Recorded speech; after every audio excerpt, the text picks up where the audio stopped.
This team has come up with their solution, and this team has come up with their solution. It's up for you to decide which one you prefer. Now, flip a coin. I'll flip a coin. Heads or tails? Heads. It's heads. Alright. Who do you want to go first? You want to go first? Yes. Go on.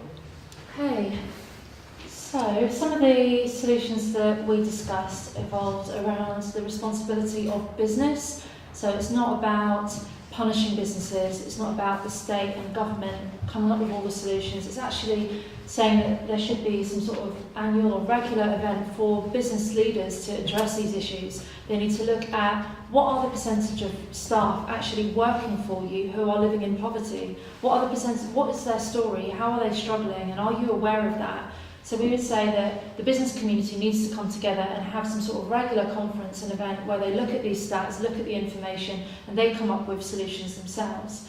We also said that transparency... How would you do that? So sorry. How would you... would you impose a law, bill? Wouldn't impose a law, but it's government's role to facilitate as well as just impose laws. Okay. So government could help facilitate such a meeting, and but using their influence to bring those key partners together, they could help provide the data through the DWP. Would you set up any organisation or? Yeah, potentially. But we said even getting that conversation going would be a big step, and a regular conversation where the DWP could share its data on poverty, on low pay, and businesses could look at that, and actually for them to take some responsibility and for them to come up with solutions to it. So that was we had a few others as well. We said that transparency is an issue, so we need to know how many people are employed on zero-hour contracts in companies and at what level, because we suspect that at a certain level in a business you see permanent contracts. So we'd like businesses to publish how many of their employees are on zero-hour contracts, at what level, and we'd also, coming back to some of the arguments that we talked about in the debate, we'd like to know what the pay ratio of that company is. So if your pay ratio is, if the highest paid person in your company is earning 500 times the amount of the lowest paid worker, the argument that you can't afford to put people on permanent contracts starts to peel away. So we get transparency on numbers and level of people on zero-hour contracts, and also transparency on pay ratios. Would that be to the public, or is it just the government bodies? It would be to the public, so But they in have their to annual publish it? report, yeah, Okay. they would publish it. And then Is there any limit? Is it just small business? Is it big businesses, small business, or every type of business? we didn't discuss at what level we would do that, so the jury's out on that. We have to decide on what level.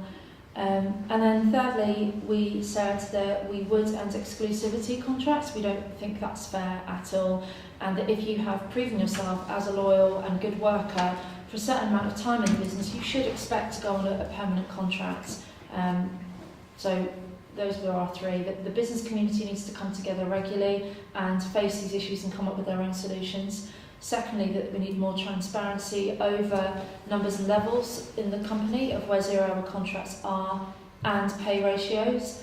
And thirdly, end exclusivity contracts, and after a certain amount of time, Labour would say after 3 months, but after a certain amount of time, that somebody has proven themselves as a good worker, as a loyal person to that brand, that they should expect a temporary contract with its benefits.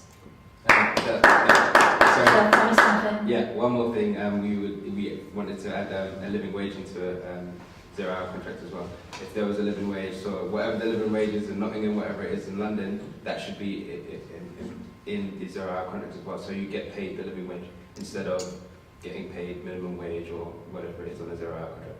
Cool.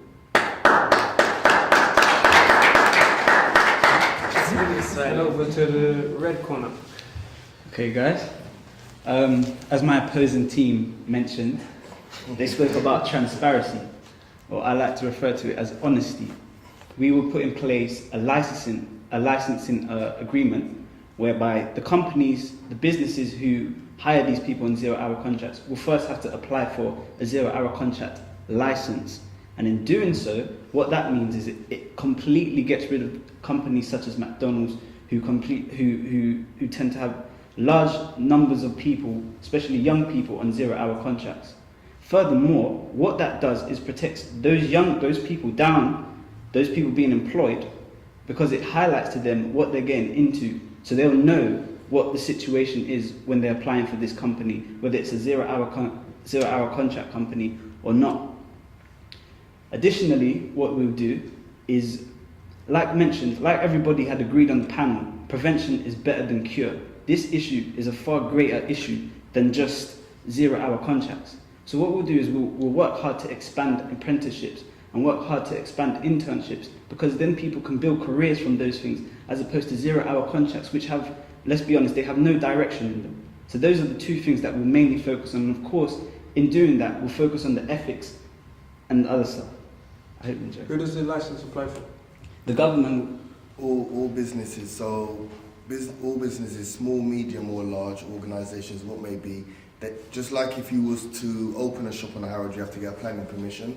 Okay. You'd have to get permission to have a 0-hour contract. So in the scrutiny of your application and the questions asked within that application, the government will be able to see whether you are a company that can afford to continuously employ full-time, or if you are a contract that is subjected to contracts yourself and your cash flow does a little dance around the year, and they may then offer them 0-hour contracts. Is this renewable, or how often will it be checked? Say a company does move into a situation where they can. It will be regulated. It will be regulated, and they will have to renew the contract, because we will, just like if you were doing your tax returns, things change within business. You would have to every now and again submit changes to your business, and that those changes been taken into consideration, then they will be issued the 0-hour license or not. Will it cost? Will it cost? I think we haven't thought about that, but I think we could put, We should charge them, yeah. We should charge them. Okay. Cool. Is it a universal fee, or does it depend on how big the business is? It will depend on the amount of business that they're looking to do. Yeah. Yeah, that's fine. Cool. Alright, okay. Now the audience, it's not whether you choose one, if you liked them, you put your hand up. So if you like this one, put your hand up. And if you like that one, put your hand up. People didn't put their hand up. Please hide. No, I can see all the eyes over here. That's a tie, isn't it? No, we got the eyes, we got the eyes. Oh, no, we sorry, I got the didn't eyes. see it, yeah. Slightly, I'd say it's Slightly. team one. To be fair.